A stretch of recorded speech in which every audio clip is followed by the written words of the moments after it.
DFS show with John Impemba and James Grande.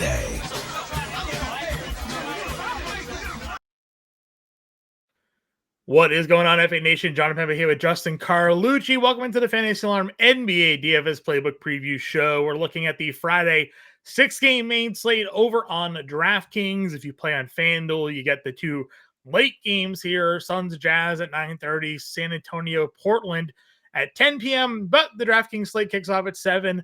Washington Cleveland late night hammer matchup.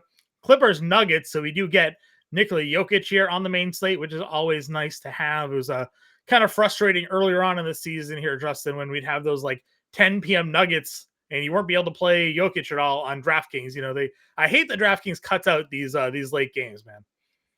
Yeah, God forbid we were all on the same page and had a little continuity. But either way, I just kind of wish everything was kind of aligned and uniform, but that'll probably never happen at this rate. Yeah, no kidding.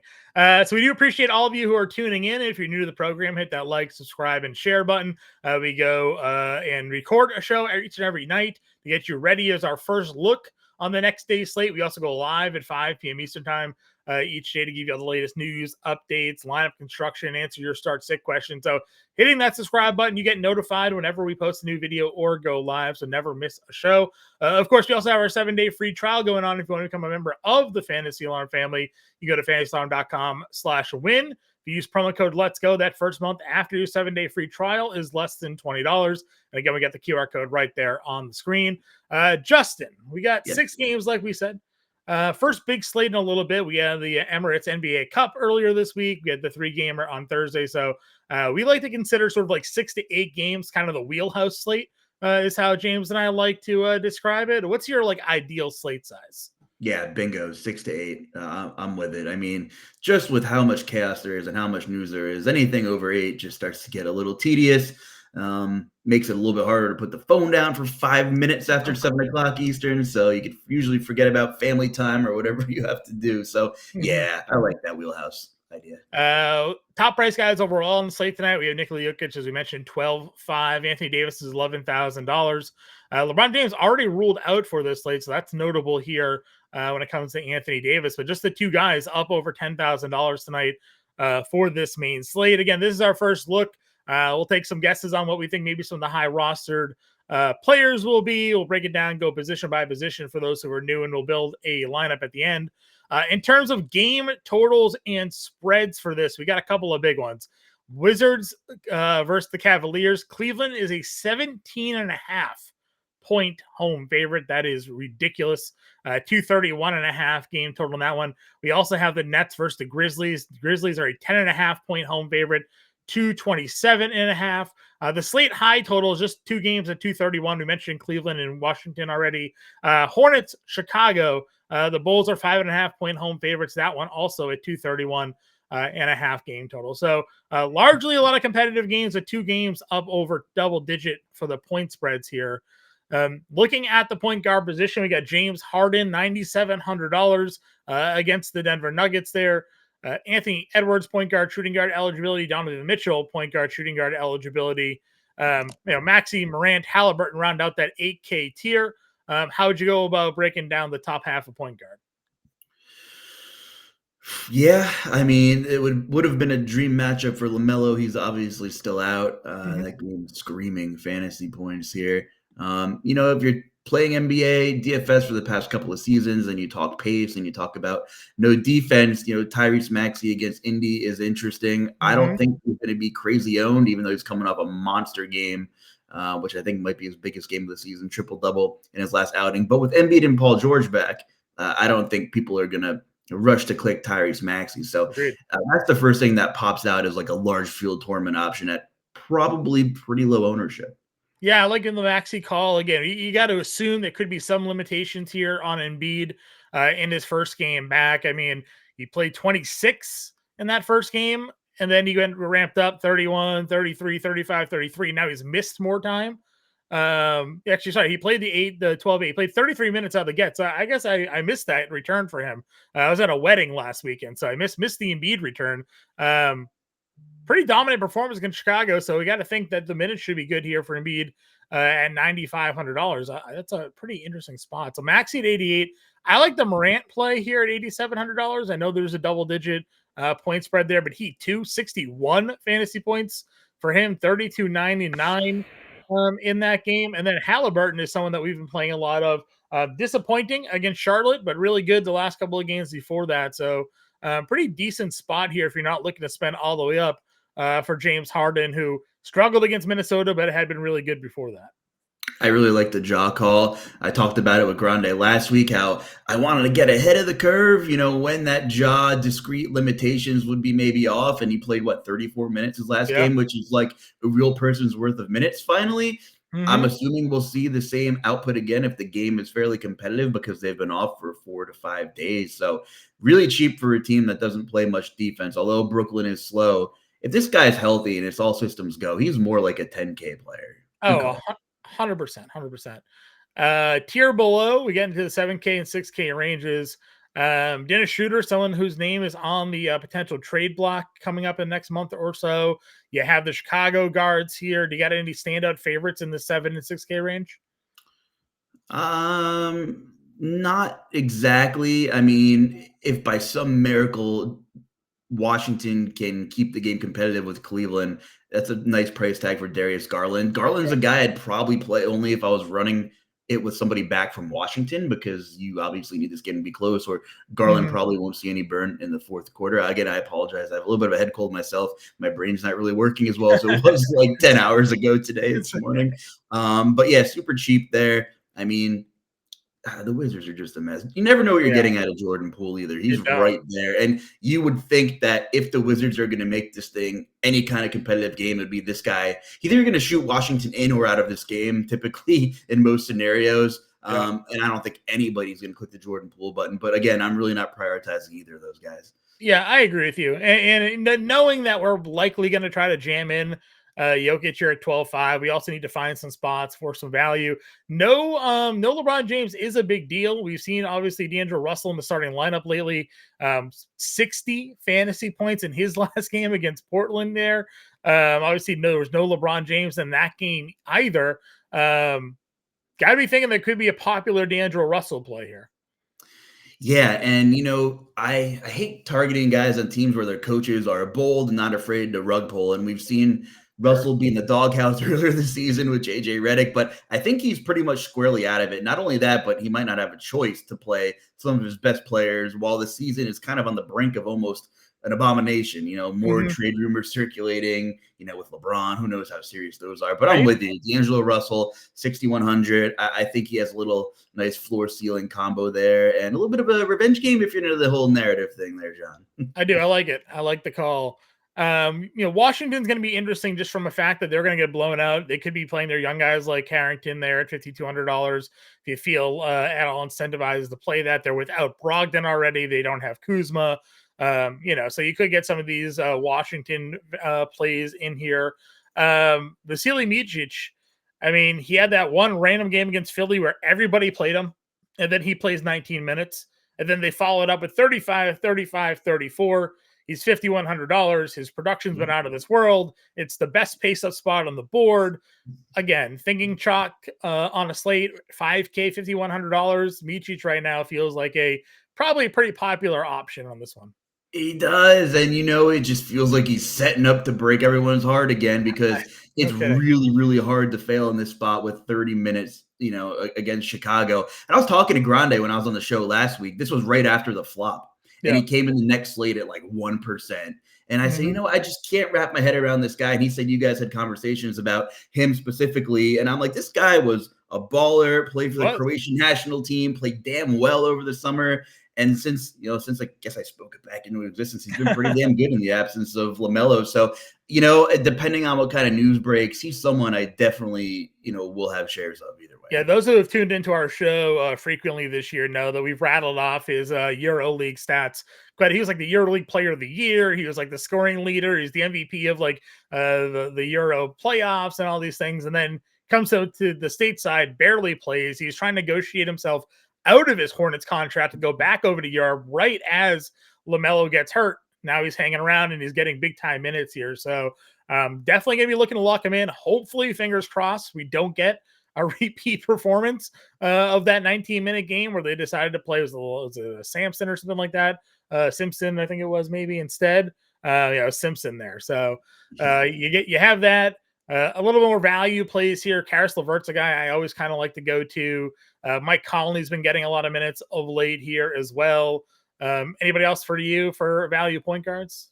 Yeah, I think we just obviously mentioned LeBron, but Austin Reeves' status is a huge caveat in this thing too. Let me just ask you this: what's your interest level in D'Angelo Russell? And if Reeves is out, like how much more of a priority does that make Russell for you? Yeah, I mean, listen, I still think I'd play him. Especially if both are out, right? Because that's kind of what unlocked him in that last game there. Both Reeves and Russ and LeBron James were out, and he kind of popped off. If Reeves comes back in, they've played him at point guard, so that could shift Russell back to the bench. But I think it would depend on the kind of rotation run that they end up setting out there. It's an 8 p.m. start time, so we may not get that information in terms of a starting lineup before roster lock at 7, but something to at least kind of pay attention to and watch. But the usage rate for Russell is pretty high there with LeBron and Reeves off the floor. So one more, I like point guard, shooting guard eligible, and I was on the wrong side of this guy about 8 days ago as Andrew Nembhard. Finally, the training wheels came off. He played 30 minutes in his last game, 31 minutes in his last game. So that's an awesome trend that you want to see. I don't know if he's going to be super popular because you don't really see much action in the game log. He had one nice game in limited action. He should project decent. I mean, 4,300. I'm kind of hoping his ownership stays in check and there's some more de facto value so I can get a little aggressive on him. This matchup with Philly really doesn't scare me that much, even with Embiid back in the lineup. Yeah, he was a player that I was actually super high on coming into this year, and I took him in a lot of best ball leagues. Now I didn't have to it didn't cost me a lot of draft capital in best ball to take him, but I thought there was a chance that he could kind of be like a breakout guy in this rotation, especially after the playoff series that he had last year when they were down so many pieces. Nembhard was the one that stepped up and was their leading scorer against the Celtics in that playoff series. All right, this is a good opportunity for him to sort of break out. And it just really hasn't materialized quite yet. But, good to see him get those minutes back. Good to see him starting. And maybe this is the beginning of a new leaf for him there. Would love to see more shot attempts. You gotta hit your shots when you're taking 5 of them, right? So that's the one thing. He's been lucky enough the last 2 games to hit those shots. We'll see if that trend can kind of continue for him there or not. Shooting guard. Again, Anthony Edwards is up here at 92. Brandon Miller's all the way up to $9,000, playing a whole bunch of minutes, taking a whole bunch of shots, leading usage rate man on Charlotte without LaMelo Ball and Bridges on the floor. How much interest in Brandon Miller at 9K do you have comparative to sort of the field around him?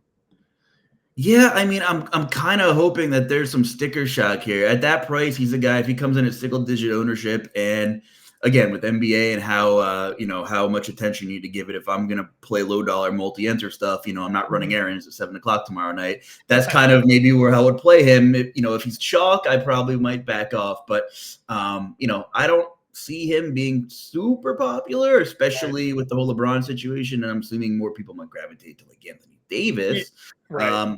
I like Miller. I mean, this Chicago matchup is just a dream matchup, and I'll pretty much play anybody that I can against them.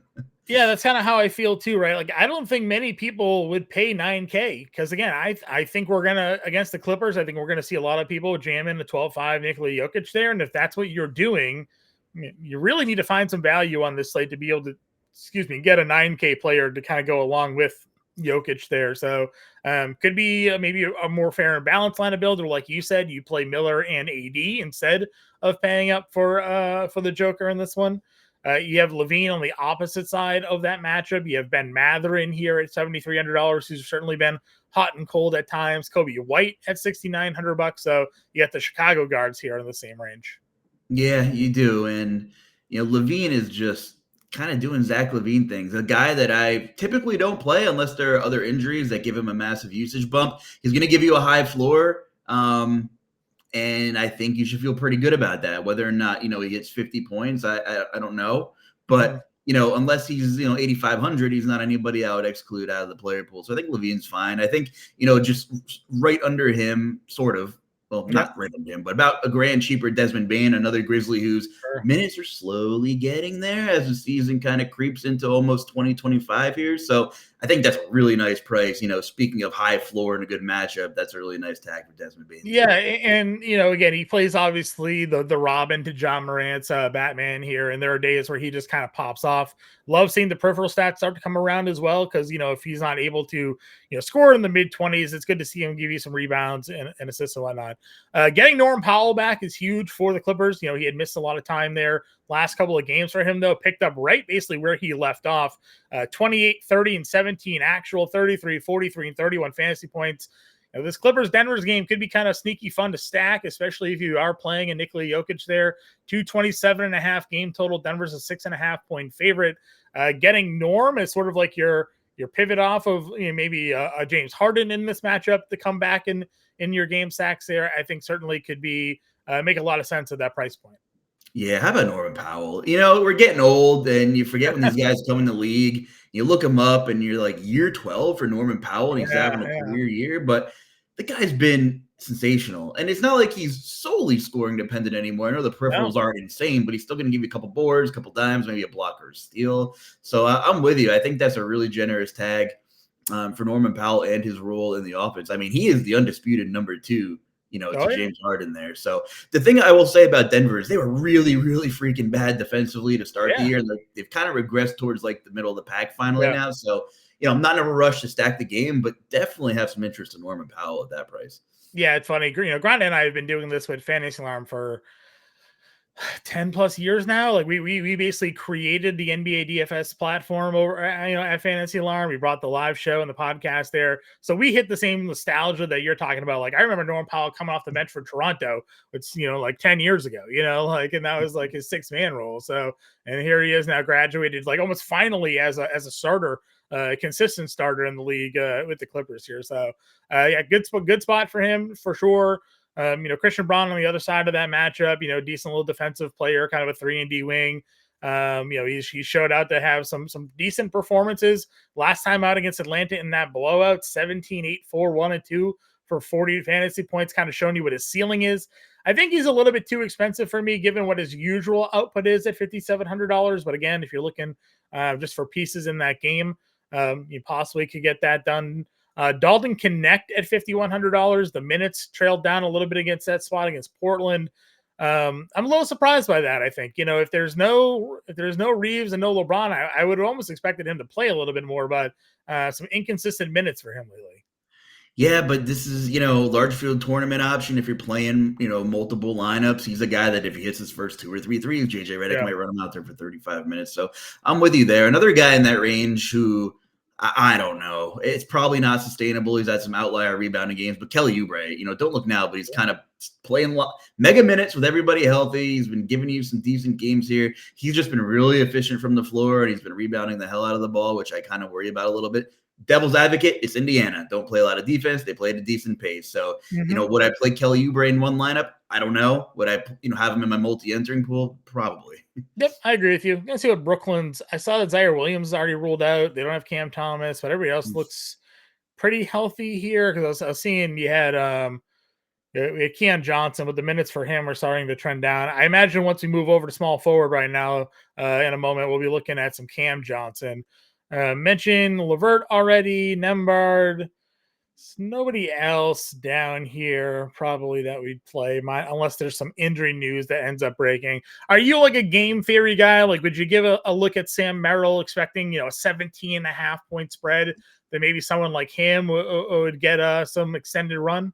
It depends how many lineups I'm playing and what my risk tolerance is. But, if I'm playing 100 lineups, I might be able to build out like 5% of my lineups to like exclude the important Washington players. That way, if it's a massacre, you have Sam Merrill kind of just running against scrubs and getting some fantasy points there. So yeah, I just don't have it in me to do that with 1, 2, or 3 lineups. But he's put up some big numbers in some garbage time and even in some meaningful basketball, and he's been called upon here. It's been kind of surprising because he's not really a strong per minute producer, in recent time. But the one thing I think Yeah, I was gonna say the one thing that's kind of interesting with these guys, like a Ty Jerome, right? He kind of already has a minutes rotation with them, so like he's gonna be on the floor for his, obviously Levert's back, so maybe there's a little bit less playing time for him now. But if he's gonna get like a 15 to 20 minute run, kind of like Merrill has, or it's Craig Porter. Craig Porter's in the G League, so that's good to see there. So Levert came back, Porter went down. But just for Merrill's case, for the example, already playing 20 minutes, if it ends up being a blowout, maybe he ends up getting 30 and these numbers end up looking a little bit better. So just, game theory considerations. And like you said, only if you're, maybe if you're playing the 20 max, you throw him in one, and see kind of what happens there. Any other shooting guards for you? No, I mean, just, oh no, he's not shooting guard eligible. I was looking at the wrong guy. Yeah, I think just the Bulls injury designations are a big deal. What's NEW doing lately? NEW had a good minutes run there. Yeah, he's Not trending bad. a little bit. Yeah. Yeah, not Yeah. bad. I mean, he's a guy who, you might run some stuff early in the day. He might pop when there's not better value, but Right. he's a guy you don't really want to forget about. Man, I'm Good. About if you're playing a ton of entries there. Are you Canadian here? A little boot, Yeah. So is he actually. Maybe it's an omen. Maybe that's true. Resistance. Small forward again. We talked Miller already. You got Paul George. Again, minutes are back to normal for him. Do have to contend now with the Embiid usage rate, but in Maxey obviously going full tilt the way he is playing. So, but still here at $8,000. We talked Levine, MPJ, and Cam Johnson would be the next two that we haven't already discussed. Cam Johnson has really taken on a life here. Health has always been a problem. It's never been talent, and the opportunity is there for him right now. Yeah, for sure. I mean, I couldn't really say it better myself. Paul George, super cheap. We're old enough to know that this is a Paul George revenge game, although it feels like it never happened to go so long ago, played Indy. But, all things considered, he's been pretty damn good for Philly when he's been on the court. So curious to see how this big three gels. And, I'm on the East Coast, 90 minutes north of Philly. I'm having real bad deja vu with the Nets of a couple years ago and their big three. But boy, maybe this is finally the start of the season. And I think Paul George gives you a nice high floor and a little bit of a ceiling here. Would I prioritize him on this slate? No, but I mean, he's not 9K. I think his price is about right. And, I'd have a fair share of Paul George probably. Yeah, I don't mind it. Like you said, too, the 8K price tag is definitely fair enough for what we need to get out of him. So got him. You got Cam J at 7K. Again, a play that I like. Rui Hachimura, 39 minutes in that game. No LeBron James. He's the beneficiary of the minutes. Played really well in the two games, Atlanta and Portland here, 41 and 39. He's going to be fed a lot of minutes. It's just whether or not you like this matchup against Minnesota or not. Yeah, but the minutes here, I mean, there aren't many guys on the slate that you can realistically say, oh, he might play 40 minutes. And there aren't many guys that you can say are in JJ Redick's good graces right now, but he loves Rui. He trusts Rui. And, I think at worst, Rui won't kill you. Like, I think he is a great cash games play at that price. And I think, you've seen some ceiling in that log there. He's had some really generous opponents though, but if he has a nice efficient shooting night, I could see him returning 6 to 7x value, and probably as of right now anyway, we're recording late Thursday, one of the better players in the slate probably. Agreed. Cody Martin's here, a guy that's going to continue to play a high amount of minutes. There's certain volatility with him as well, but good to see some of the peripheral stats coming through when he hits his shots. Like you see against the Pacers, he gives you the 26 fantasy points there. Bilal Coulibaly's and someone that Grande has liked to play a lot of. Again, they're down a bunch of pieces here. If they are blown out, he comes off the floor, but in competitive games, he had 40 minutes here against Denver. So if you think that Washington is going to keep it close for some extension of time, Coulibaly is likely going to be one of the factors there. Yeah, and I hope he was playing him earlier in the year because he probably made a nice chunk of change off of him. We were there. I think that spread is going to keep his ownership in check a little bit, and he's a guy that can really stuff the stat sheet. So I do have a little bit of interest in him. Yep. Justin Champagny, is this Justin or Julian? Which one is this? This is Justin, right? Is Justin, yeah. Okay, yeah. Julian's the Spurs, Justin's the Wizards. Dude, a lot of minutes, right? They're down a handful of plays here. He plays no matter what, right? They lost by 28. He played 34 minutes. They were in a close game. He played 37. So Champagny's been popular of late. He's been really good. I would see no reason to fade him at $4,500. Absolutely love it. He is the rare anomaly I brought up last week that will start the game, will likely play garbage time. You don't really get that combination often, and you got to play him. It doesn't feel great, but you got to play him. Got to play him. I agree with you 100%. Anybody else here at small forward for you? As of now, really not much. I mean, again, if there's no like solidified value, Amir Coffee might pop early in the day when you run some lineups and things like that. They just have so many body parts there, and everybody's back. It's really tough to play them. No, Yep. I think right now, who were we just talking about? Oh yeah, Champagne, Mr. Champagne. I think he's a de facto cheap small forward play. We have Mobley questionable here. We'll see whether or not he is able to suit up or not in this game. Obviously has had the illness that he's been dealing with. He didn't play in the second half of the last game with an ankle injury. Sorry, not illness, dealing with the ankle injury they suffered in the second half of that game. So if he is out, that certainly could change some things for, I guess, Cleveland. Maybe Georges Niang gets some extra run or something like that. So certainly something to pay attention to with the Wizards there, or with the Cavs rather, in their matchup against Washington at 83. You got Siakam at 81, Randall at 79, Triple J, Jaren Jackson Jr. at $7,600. Yeah, Jackson just, always carries such a wide range of outcomes. But man, if you give him 32 to 34 good minutes against a team in Brooklyn that doesn't really dominate the glass per se, probably be pretty low owned. Everyone's healthy there. I think Jackson is a really interesting large field tournament play. Talked about Cam Johnson, 7K might be a little bit of sticker shot there, but boy, I mean, much like Jordan Poole to a different degree, if Brooklyn is in this game in the late third, early fourth, it's probably because Cam has shot them into the game. And give me some peripherals here or there. He's looked really good. Yeah, 3 straight games of 26 actual is also pretty solid to see for him. Let's see. We got Bridges as questionable, so maybe we get a return of Miles Bridges here. I'd be interested to know if there'd be any sort of minutes restriction. Hasn't played in almost a month, so I would have to assume, given the knee injury, that if he was active, there would be some level of a minutes cap on him. But if we find out like he's full go, there's nothing to stop him. 6K for Miles Bridges is certainly too cheap for what his ceiling can be. So I'd have some interest there. Santi Aldama, just 20 minutes against Washington in that blowout, played just 17 against Boston. He was ridiculous in the 20 minutes against the Wizards, though. 44 fantasy points. I guess tough to project maybe where the minutes will go with them fully healthy, but he had a larger minutes share prior to the last 2 games here. Yeah, that's a really good point. The Miles Bridges thing is really interesting because if he's active, I don't think anybody's going to play Brandon Miller at 9K. No, right. No. So I would have even more interest.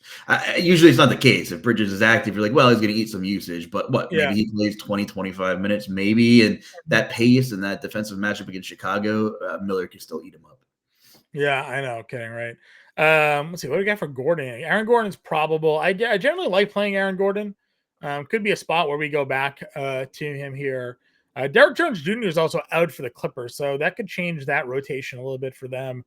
Derrick Jones Jr., a pretty decent defender. You take him off the floor, Gordon maybe a little bit of an easier matchup.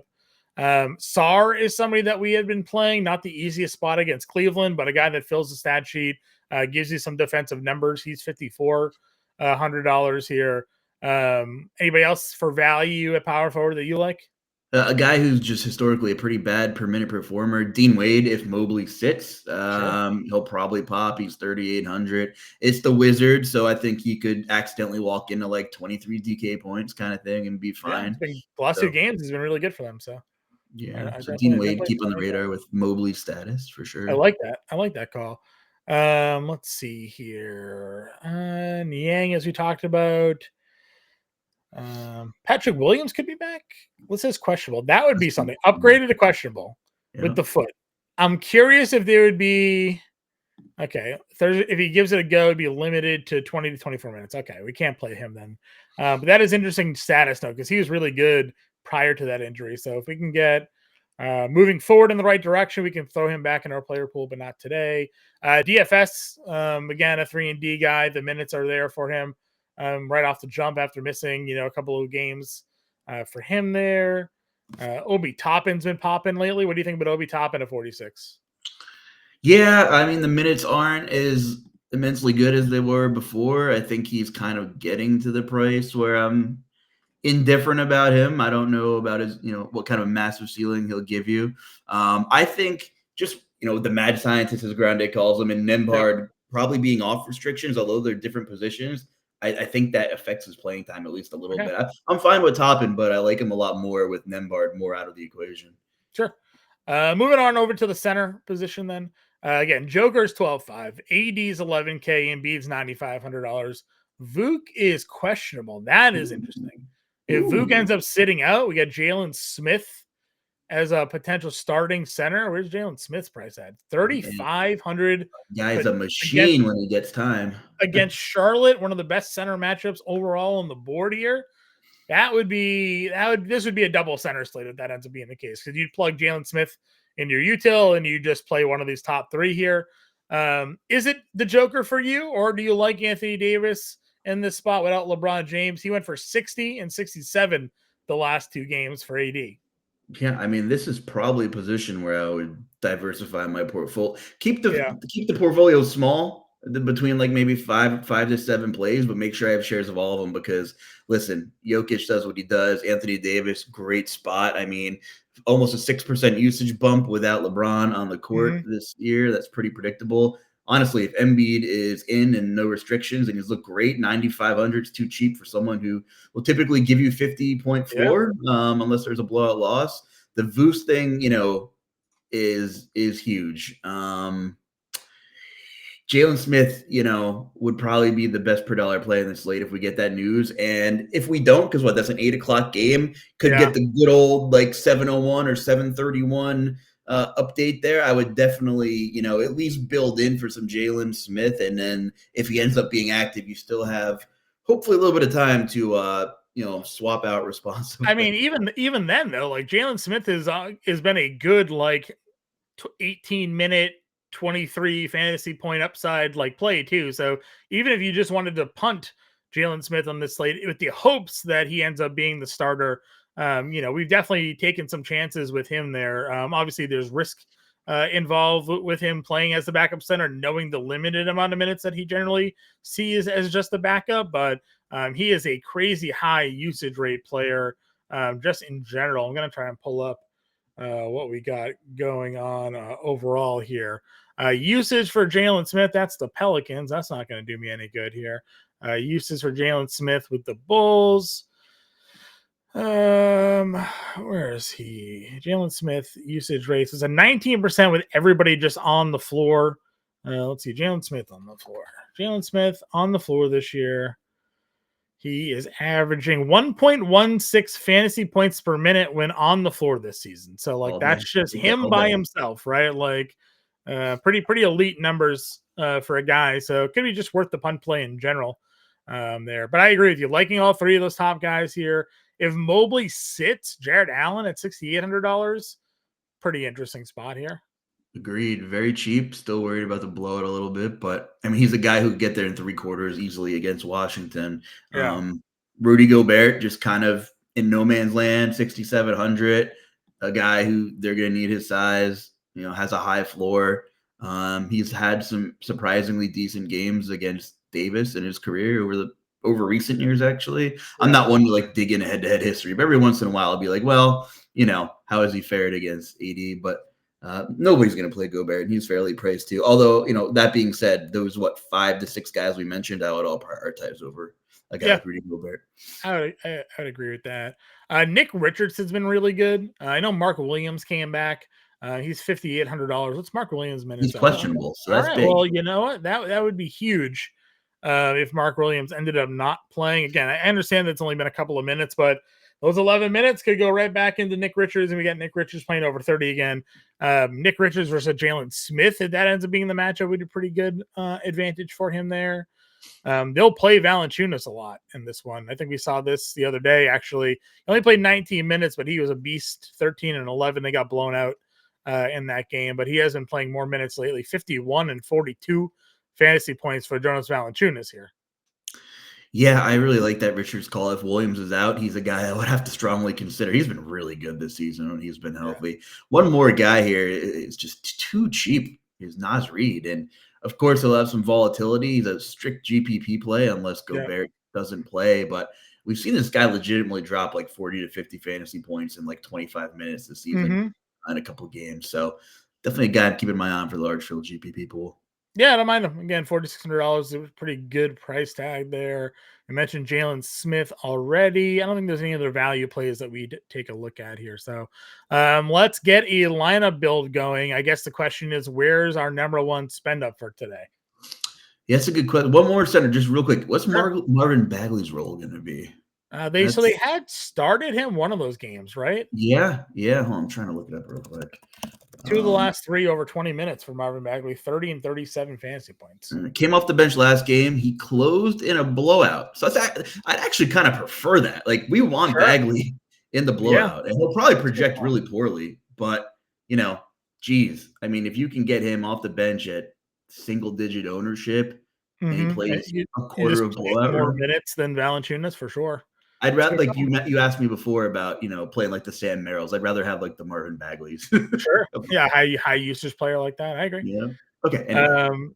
All right. Let's see what we're gonna do here for. I think we were in on Vasily here at $5,100.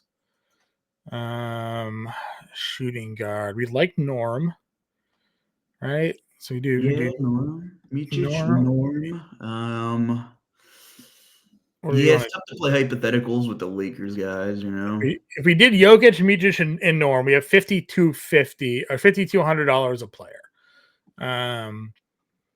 So we could go to some value, see if there was anybody that kind of popped for us here. Like, he's got Amir Coffey's 4K. He'll definitely be in the rotation. NAW's in their rotation. I'm to Rui too. I know he's a little more expensive, but I like the Rui call. Your boy, Mr. Champagne from the Wizards, starter and blowout minutes, most likely. I think is probably that's probably a good. Yeah, 4,500. That's a good call. Yeah. You mentioned Hachimura. I also like that, even at 55. So 5,300 guard forward utility here. Let's just say we did Jalen Smith. Jalen Smith is 35, double center. Yeah. He gives us 6,300 for a guard and forward. Again, he's a 1.16 fantasy points per minute guy, even on the floor, regardless. And if he plays 18, 19 minutes, that's over 20 fantasy points. So, like, more than enough at $3,500. So we could probably get one more like 8K play here. If we did like Ja would be us 39, so we probably need a little bit cheaper. 39. I do love that Ja play, though. I know, so do I. So I wanted to see if I could get to it. You mean you could hypothetically throw a Dean Wade out there if Mobley sits? He's 3,900. It's tough to say. Yeah, no, that's actually, does that get us it? That's it right there. Perfect. That's perfect. Dean Wade's been playing anyways, right? So, like, even with Mobley, he missed some time there, but he played 24 minutes. He was starting earlier in the year for them as well. So I don't hate it. Again, this is the first look show. We'll have all the lineup news hopefully by the 5 p.m. live stream. But example lineup for everybody getting Nikola Jokic up in there with John Morant, Vasily Micic, Norm Powell, Justin Champagnie, Rui Hachimura, Nikola Jokic, John Morant, Dean Wade, and Jalen Smith with $100 left over. Again, we appreciate you all who has tuned in. Hit that like, that subscribe, that share button so you get notified when we go live again at 5 p.m. Justin, thank you for joining me here today, man. Absolutely. It's been a pleasure. Hope you guys all have a good weekend, and let's make some money. Let's make some money indeed. We'll talk to you guys later.